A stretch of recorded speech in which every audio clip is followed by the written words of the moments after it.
જૂનાગઢમાં પ્રાકૃતિક કૃષિ હાઈટેક બન્યું, ખેડૂતોને અપાયા આધુનિક ફોલ્ડિંગ સ્ટોલ। જૂનાગઢ કલેક્ટર કચેરીના પ્રાંગણમાં છેલ્લા એકાદ વર્ષથી સાપ્તાહિક ધોરણે પ્રાકૃતિક કૃષિ હાટનું સફળ સંચાલન કરવામાં આવે છે।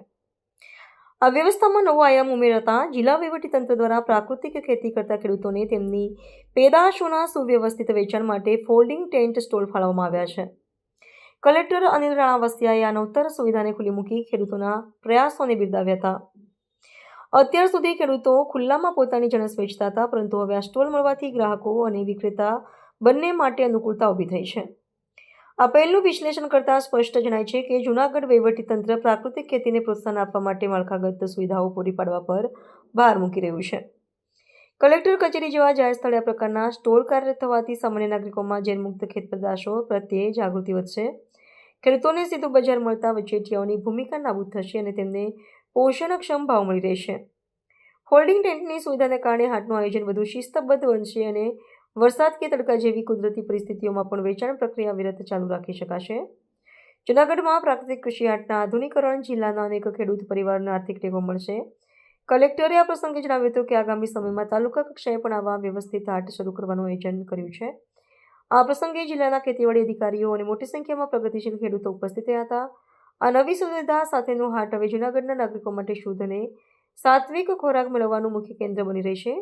જિલ્લા વહીવટીતંત્રના પ્રોત્સાહક પગલાંથી અને ખેડૂતો પણ પ્રાકૃતિક ખેતી તરફ વળશે તેવો વિશ્વાસ વ્યક્ત કરાયો છે। માન્ય રાજ્યપાલ શ્રી અને માન્ય મુખ્યમંત્રી શ્રી ગુજરાતના માર્ગદર્શનમાં સમગ્ર રાજ્યમાં જ્યારે પ્રાકૃતિક ખેતીનો વ્યાપ વધી રહ્યો છે ત્યારે જૂનાગઢ જિલ્લો પણ એમાં પાછળ નથી।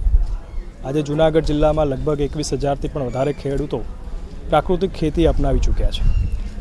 પ્રાકૃતિક ખેતી કરતા ખેડૂતોને માર્કેટિંગ માટે મદદ મળી રહે એના માટે જૂનાગઢ કલેક્ટર કચેરી ખાતે અમે 1 વર્ષ પહેલાં જે પ્રાકૃતિક ખેતી કરતા હોય એવા ખેડૂતોને અત્રે એક પ્લેટફોર્મ આપ્યું હતું કે આ કચેરીના પ્રાંગણમાં જ એ લોકો પોતાના ઉત્પાદનો લાવી શકે અને અહીંયા વેચી શકે। એનો ખૂબ સારો પ્રતિસાદ અમને છેલ્લા 1 વર્ષથી મળી રહ્યો છે।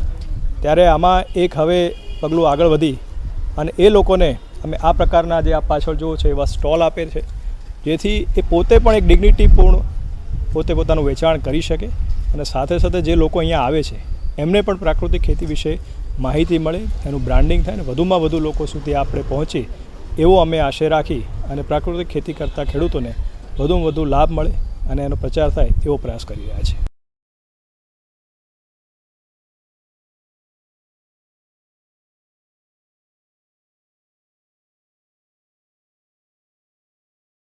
નમસ્કાર, ગૌભૂમિ પ્રાકૃતિક ફાર્મ તોરણિયા, મારું નામ સાવલિયા રમેશ।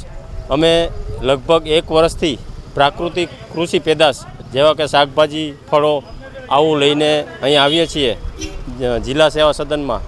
તો જિલ્લા સેવા સદનથી વહીવટીતંત્ર, કલેક્ટર સાહેબ, આત્મા પ્રોજેક્ટના અધિકારીઓ એટલો બધો અમને ઉત્સાહ અને પ્રેરણા આપે છે અને અમને પણ એમ કે ઉત્સાહ મળે છે અને વ્યવસ્થિત આપ જોઈ શકો છો કે આવી રીતના ફોલ્ડિંગ સ્ટેન્ડ આપી અને અમારા ઉત્સાહમાં વધારો કર્યો છે કે જેથી અમારી જે વસ્તુ છે તે અમે વ્યવસ્થિત સાચવી શકીએ અને આકર્ષક રીતે અમે પ્રસ્તુત કરી શકીએ।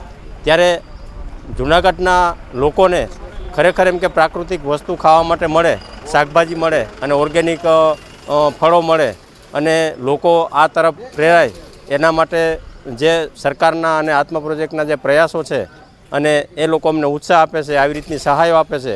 એટલે સરસ મજાનું આવી રીતનું જે કામ છે કે જેનાથી લોકોને પણ એમ કે અહીંયા આવવા માટે પ્રેરણા મળે અને લોકો પણ એમ કે અહીંયા પ્રાકૃતિક હાટમાં આવી અને પ્રાકૃતિક કૃષિ પેદાશ સીધા ખેડૂતો પાસેથી લેતા થાય અને ખેડૂતોને પણ સારું પ્રોત્સાહન મળે।